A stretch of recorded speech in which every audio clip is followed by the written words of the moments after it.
I can't imagine if something unexpected happened to someone I love and I lost them. And I've lost very few people in my life. This part of the conversation is not to try to convince you that it's a good thing when we experience something like this, or that you shouldn't fully feel your emotions and mourn and be sad. What I believe is that we come into this experience and we go, and we come again to learn, and we go, and that we have many lives, and that we spend many lives with the people who we're spending our life with now, and that when we lose someone, we will be with them again, both in and after life and in another incarnative experience. That doesn't mean that it makes it easy. My goal today is just to give you a little bit more context on how I believe life works.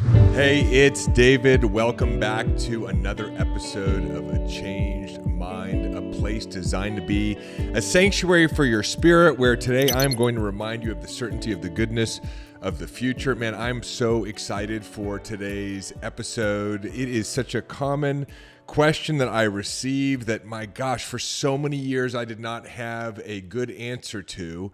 Today we're going to be talking about why bad things happen to good people. And for this conversation, we're going to go deep. And if you've had something going on in your life recently, I'm sure at some point you have. We've all had something that happened that we didn't like. Maybe it was all of a sudden losing a job that you loved, or having your lover in your relationship leave you, or maybe even cheat on you. Perhaps it's a diagnosis or a prognosis that you received around your health, or maybe it was a loss of a loved one. There are all kinds of things that happen in our lives that we label as bad, and they seem bad.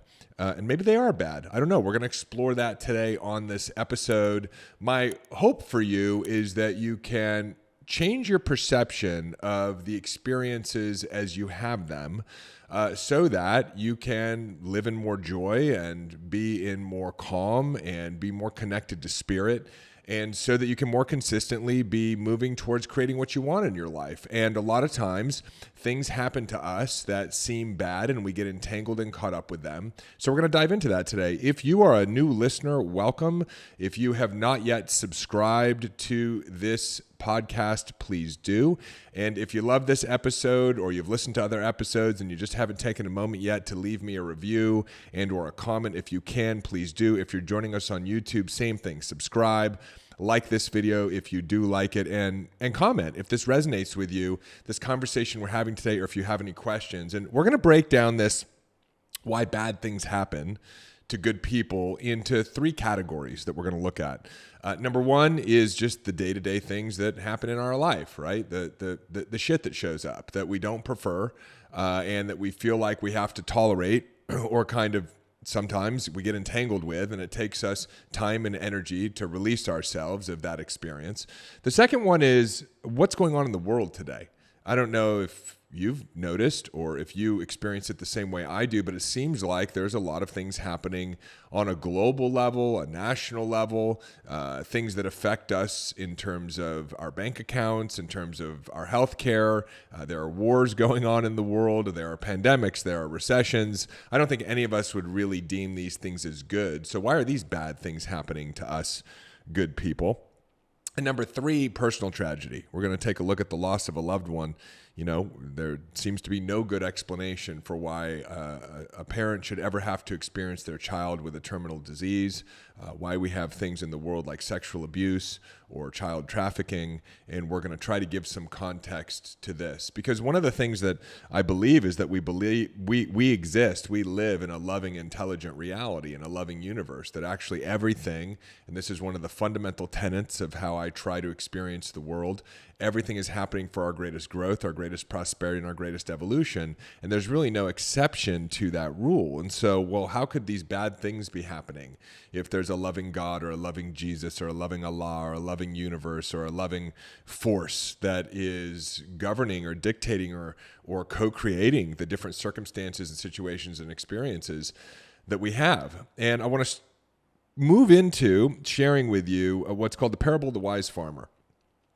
And the parable of the wise farmer looks something like this. There was a wise farmer, and the wise farmer had a horse, and the horse ran off.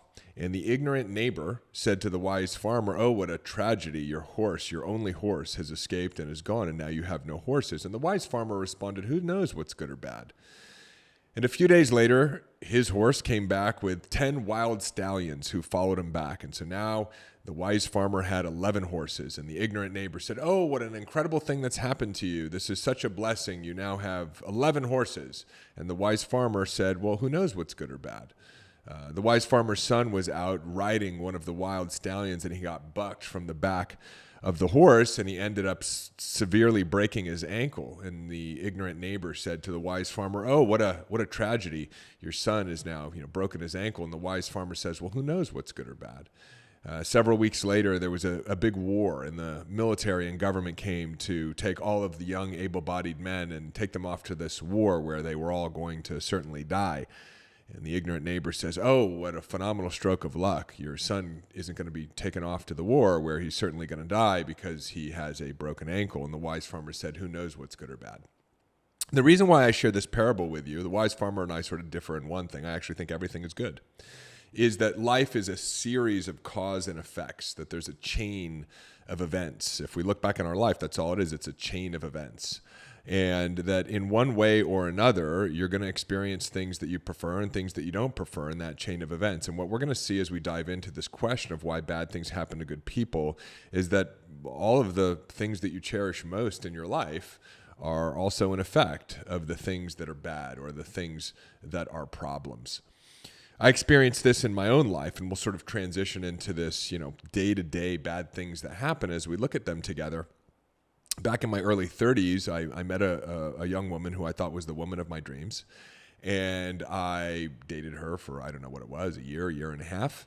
And she ended up dating someone else behind my back and cheating on me and leaving me, which was very devastating at that time. I had never experienced infidelity, and I was heartbroken. And when things didn't work out with her and her new boyfriend, she came back to me. And because at that time, I'm not saying this is the case anytime you get back together with someone, but at that time, because I didn't have a sense of self-esteem and self-confidence, certainly that I do today, I ended up getting back together with her, even though I knew she wasn't the right person for me to be with long term.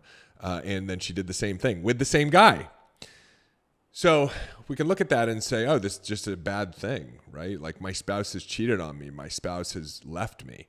And we could come up with all kinds of examples, right? You could think right now about something that's happened to you over the last week that you would deem as like a bad thing or a thing you don't prefer. It might be an employee leaving you if you're a business owner when it's unexpected, or a marketing campaign that you've put together that you've been spending a lot of time and energy on that doesn't work out. It could be an argument that you had with someone who's a coworker in your workplace, or finding out that your company is going to cut your pay or that you didn't get a bonus. Or again, I've given you a lot of examples. It could be something involving your health.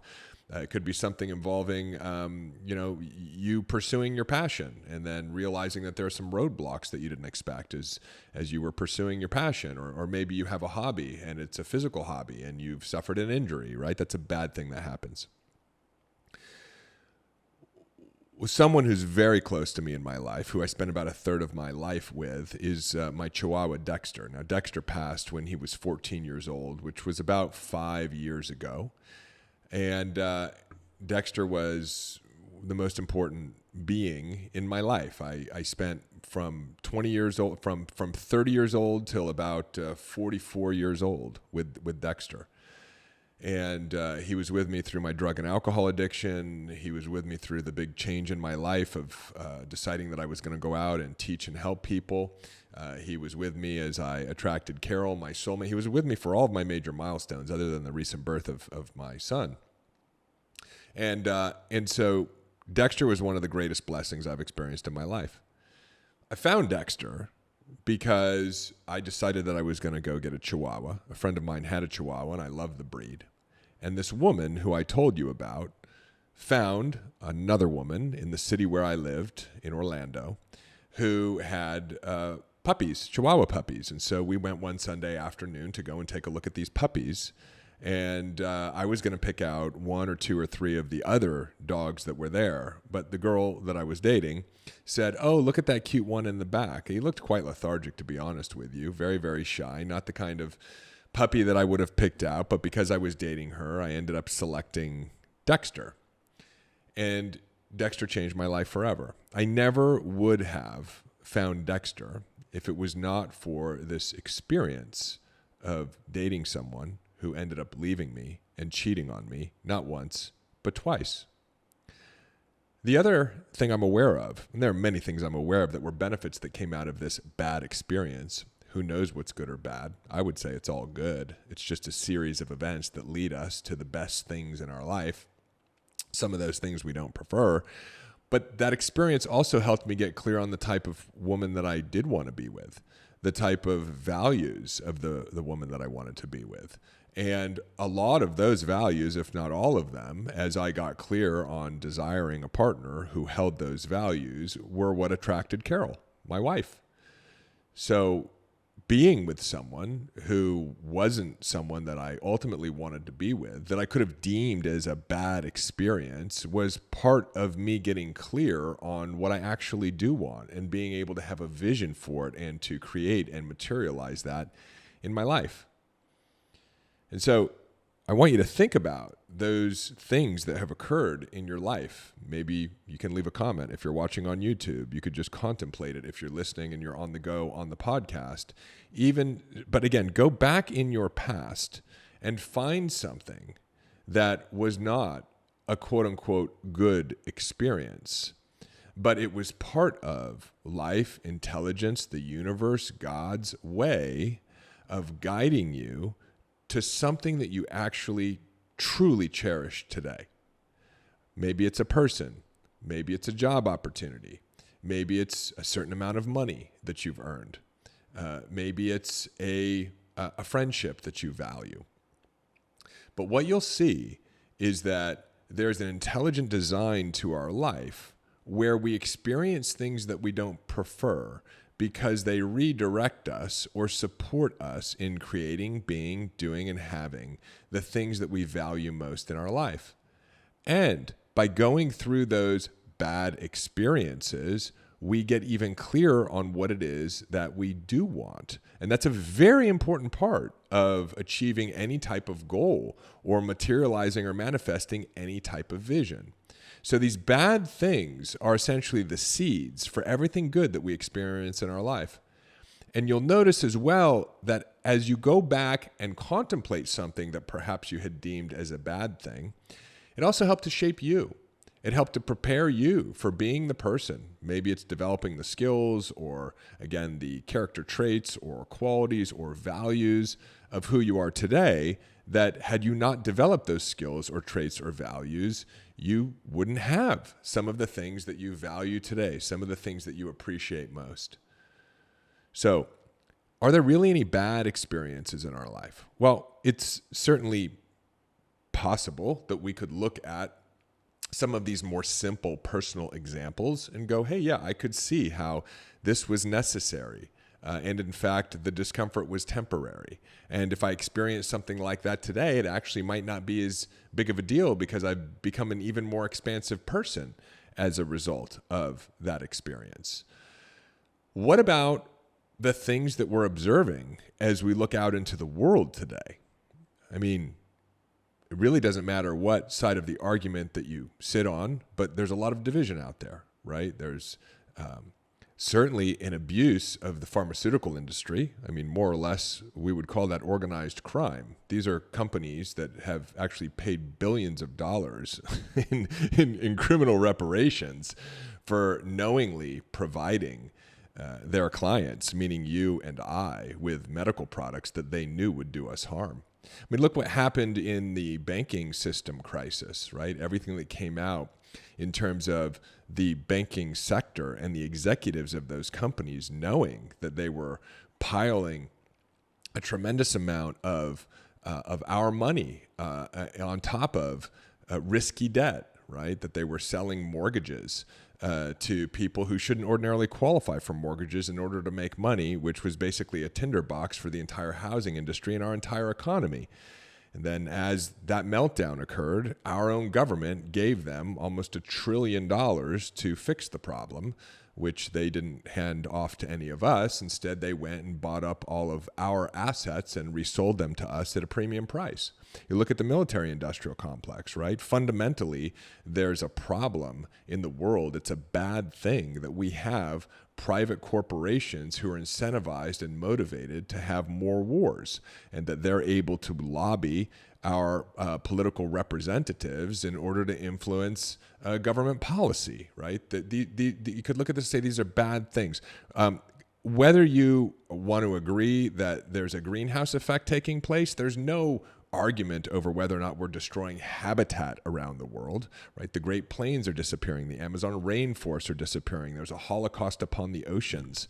These are bad things, are they not? We could go back in time. We could look at something like the Holocaust. I mean, certainly we would define that as a bad thing, right? 6 million Jews were murdered over the course of 4 or 5 years. My family, some of them, my mother's side and some on my father's side, had to flee Europe. That's how they came to the United States. My father's family was Jewish, and my mother's family was living in Latvia and Germany at the time, right? Bad things. So what is going on? Is it possible that we could live our lives trusting that there is an omniscient, omnipotent, loving intelligence that is always working for our greatest growth, our greatest prosperity, and our greatest evolution? Because if we can truly have faith that every experience that we experience personally or that we experience collectively is actually a part of a loving universe, that would allow us to relax a little bit more, wouldn't it? That would allow us to be calm through the storm, knowing that whatever we're experiencing in the moment is just part of a series of cause and effects that is ultimately playing out for our greatest joy, our greatest expansion, our greatest abundance, and our greatest prosperity. It certainly doesn't feel that way when you look out into the world today, does it? However, what you'll also notice is there is an organizing right now of the disgruntled, right? There's an organizing right now of people who have been touched in one way or another by a bad medical system, by a bad financial system, by a bad governance system, that have been touched by environmental toxins, that have been touched by, what other ways could we be affected, right? That have been touched in some way, shape, or form, that have experienced something bad personally, who are now saying, hey, I think we need a better system. Right? Many of us have been affected in some way, shape, or form, offended by the current system. And what that's creating is a unification of those who have been offended. I like offended more than disgruntled. Disgruntled almost makes it sound like you don't have a right to be unhappy. But we've been offended by a system and a structure that's been evolving over the last couple thousands of years and is most recently represented in the capitalistic democracy of the United States, that has become some sort of distorted form of capitalism that is swallowing democracy. We have censorship taking place. Now, you may be of an opinion that certain things should be censored, right? I happen to be of an opinion that if you don't have free speech, you don't have a democracy. So you can look at all of these things and go, well, that's bad, right? I mean, that's a bad thing. When the Twitter files came out and we found out that our government was influencing internet platforms to silence certain people because of their perspectives. I'm not being political here. I'm just saying, there are some things that I think most of us agree on. We called those the Bill of Rights. We called those the Constitution of the United States. And if you're tuning in, right, from somewhere outside of the United States has been the aspiration from a democracy and freedom standpoint. And we're seeing a lot of those freedoms being disrupted in the world. That's bad, isn't it? And I get asked this question a lot from people in our coaching programs, when I run my Zoom calls, when we're at our live events. And I'm a little bit of a wise farmer. Who knows what's good or bad? I actually believe that this is a process of improvement. I believe in the certainty of the goodness of the future. And I believe that we have systems that were put in place with an older consciousness, a more narcissistic consciousness, a more survival-based consciousness, a less loving consciousness. And I also think that we are each individually in the process of transforming that ancient consciousness, right? We're trying to heal the traumas and the misunderstandings that have been passed down through our own individual lineages. And we call that becoming more spiritual. We do the personal growth work As we do that, we downregulate our nervous system. We start to show up and resonate in a higher level of frequency, and that frequency is love. And so we're all doing it individually, but we're still seeing what this collective external materialization is of our inner consciousness, right? You have angry thoughts. You have jealous thoughts. I know you're working through it to improve yourself, but we're seeing structures in the world that are reflective of that anger, reflective of that jealousy, reflective of that insecurity, reflective of that fear, right? Because if we didn't have that inside of us, then nothing external could, frankly, take advantage of what is inside of us. And so we're in a process of growth and evolution, and that's a wonderful thing, isn't it? But the way that you improve externally is the same way I improved internally. You go date somebody who you don't like, who treats you poorly, in order to get clear on who you do want so you can attract someone who treats you like a king or a queen. That's how it works. And so we're experiencing these things externally that we don't prefer, like the military-industrial complex and the pharmaceutical-industrial complex, and a government that can be bought by capitalistic influences, and the destruction of our habitats, and the degradation of the Bill of Rights and the Constitution, and things like censorship and surveillance that are playing out, because that's helping us get abundantly clear that we want something different. Now the question is, what do you want? Right? I have a vision for the world that's kind of like Wakanda, if you've seen Black Panther, right? People integrated with nature and living with technology and living in harmony and living intelligently and living spiritually. But that vision comes out of experiencing something that you don't prefer. It's part of the chain of cause and effect. This is the process of, and I want you to hear me, civilization. We're becoming more civilized by acknowledging where we are not being civilized. Now, the uncivilization or the uncivilized is showing up differently than it did 1,000 years ago. I mean, 1,000 years ago, you'd just go from tribe to tribe, groups of barbarians or Huns or whoever it was, and you'd rape and pillage and destroy each other. By the way, all of that is stored in our consciousness, which is what we're working out here in these conversations that we have on Changed Mind, right? That's in you, and you're transforming it into your personal power. But that was uncivilized before. Uncivilized today has a level of sophistication and technology and artificial intelligence. Some people call it scary. I just think that it's a new level, new devil, and new opportunity for transforming that into light and truly making this heaven on earth and taking care of the garden that we have been born into. It's a process. It's a process. So you take note of those things that you don't like, just like you did in your own life. But if you can then bring your attention to what the opportunity is, then you can focus your vision and your action and your emotions in a direction of intelligent creation. That's the way you handle what you observe externally right now in the world. You may still be experiencing the effects of a recession, personally, or a pandemic. But that's different than getting entangled with it and being unable to direct your focus and attention in positive ways. We can do that when we realize that this isn't a bad thing that's happening to us. The meaning that we're giving the experience is what's determining whether it's good or bad. It's just an experience. And it's going to lead to something even better through this chain of cause and effects that goes on and on and on and on, both in our individual lives as we allow ourselves to grow and expand and receive even more through that chain of events, and as we experience and create a world collectively. There will be ups, there will be downs, but the direction is upward if you allow that momentum to carry you that way. And that's why you see some people, regardless of what's going on in their personal life or regardless of what's going on in the collective, who are able to thrive. They're able to be happy. They're able to be healthy. They're able to be prosperous. They're able to be abundant because they understand that there are no bad things that ever happen. There are just meanings that you can give experiences that make it very difficult for you. What I'm wanting you to do is be even more open. I'm not just saying, hey, paint some lipstick on a pig. Let's just pretend that this is a positive experience because, positive thinking is going to get us through to the other side. That's not what I'm saying. I'm saying let's take a deep, fundamental, first principled look at our lives and at what we're creating collectively and at how life is co-creating with us. And let's realize that every experience that we've had that we deemed bad led to something great. bad things lead to better things. That's how it works.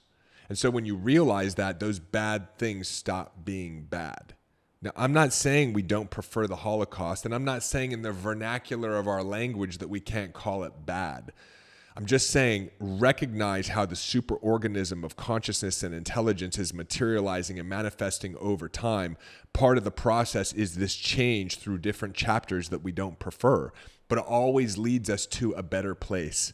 And so if we're willing to be uncomfortable in the short term, we will always be rewarded in the long term.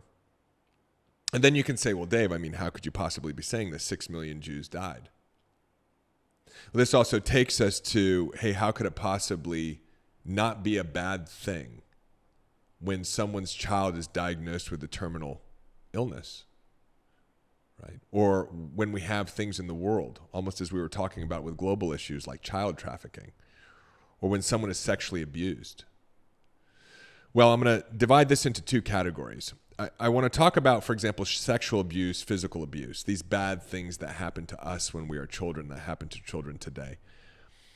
And I want to connect us back to this idea that those things that we experience that seem the most tragic in our life shape who we are. And so if I look at the emotional abuse that I experienced as a child, it shaped who I am today. It was the seed for my greatest qualities and my greatest personal traits. Growing up in a family where I was made to feel like I wasn't good enough, or at least that's how I experienced it, brought me into my drug and alcohol and pornography addiction, which brought me into personal growth, which brought me into spiritual connection, which brought me into discovering my purpose, which brought me into being able to impact and help hundreds of thousands, if not millions of people, which brought me into this conversation with you today. And so we always see, we have a tremendous transformational technology called the forgiveness framework that we take people through in order to heal the early traumas, abuses, and resentments that we take on, in order to see that, and this is what I believe, there was some sort of spiritual agreement between you and that person before both of you came into the world, that you would have this experience, because Earth right now is a trauma-based learning environment. And so in order for us to expand and grow, at least up until now, but I believe that's changing, topic for another episode, we learn through our traumas. So my parents, I believe, decided that they would come into the world to experience their own traumas, to pass those traumas on to me, knowing I would transform them in my lifetime, and that would benefit millions of other people.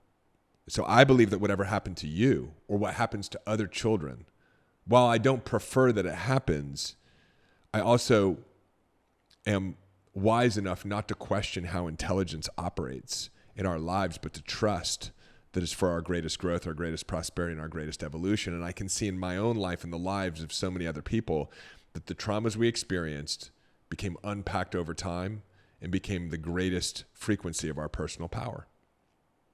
Now, we can also talk about, again, this idea, or what actually happens in the world where, a child has a terminal disease. I can't begin to explain what purpose that serves, or when someone gets diagnosed with cancer, or when we have the loss of a loved one. I know we're very attached to life.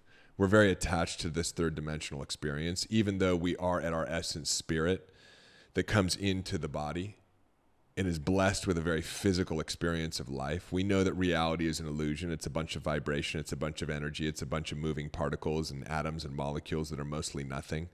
But because of our five senses, we experience this reality as very real. We get attached. We have heart. We have emotion.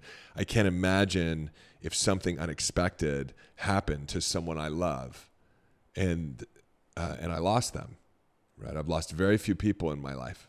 I lost my grandfather. I lost my chihuahua. What I believe is that we come into this experience and we go, and we come again to learn, and we go, and we come again to learn, and we go. This is the concept of reincarnation or incarnation, and that we have many lives, and that we spend many lives with the people who we're spending our life with now, and that when we lose someone, we will be with them again, both in and after life and in another incarnative experience. That doesn't mean that it makes it easy. This part of the conversation is not to try to convince you that it's a good thing, right? When we experience something like this, or that you shouldn't fully feel your emotions and mourn and be sad, or that it should be easy for you. That's not what this conversation is about. This conversation is trying to explain why bad things happen to good people. And the answer is beyond our comprehension.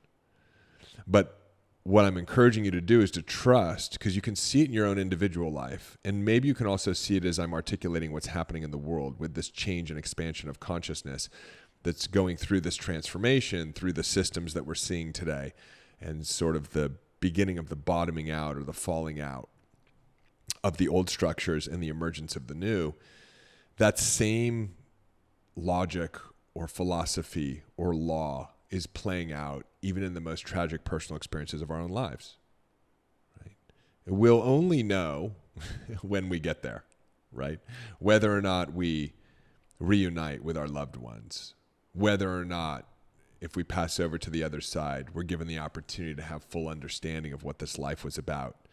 And we're able to see that those people who we came in with, we had agreements that we were going to serve each other in order to experience different things. Again, in this trauma-based learning environment where we experience a lot of discomfort and we transform that discomfort into a new understanding. And we become more tolerant, we become more compassionate, we become more loving, we become more faithful, we reconnect with spirit, we reconnect with ourselves. That seems to be the process. And somewhere in all of that, some of us, maybe you, for whatever reason, has experienced something incredibly traumatic and loss. And I'm sorry if that's your experience. And my goal today is just to give you a little bit more context on how I believe life works, and to begin to question, when you're experiencing something, whether or not it's truly a bad thing. Because outside of this veil beyond which we cannot view, called death, almost every other experience, when we stop to really observe it, the bad things have always led to better things. And if you can remember that when the bad things are happening, the bad things stop being so bad. So I hope this was valuable for you today. I want you to experience life in the full joy that I believe you're meant to experience it in. And a conversation like today isn't a conversation that we normally have with our friends. It's not a conversation that you normally hear even in personal growth. But I think it's an important one, because if we can continue to reorient ourselves to the fact that we live in a loving, creative, intelligent universe, and that moment by moment life is working for us, that's going to help us to relax, to calm down, to show up more in our personal power so that you can achieve your full potential and have the health, wealth, prosperity, abundance, connections, and passion that is your birthright, so that you can have a powerful living experience. As always, I love you so much. Do something good for yourself today, and do something good for another person. If you know anybody who needs to hear this episode, please, please, please share it. And I will see you on the next episode. Hey, it's David. Hop on over to davidbear.com. Click right here. There's also a link in the show notes, and sign up for our newsletter. You'll get immediate access to my free Mind Hack ebook, as well as a couple of trainings to help you master the inner game. This is a great way to stay informed and be a part of our community and be notified of special announcements. Click below, head on over to the website, get subscribed. If you loved this video, make sure you check out this one or this one, and I will see you in the next video.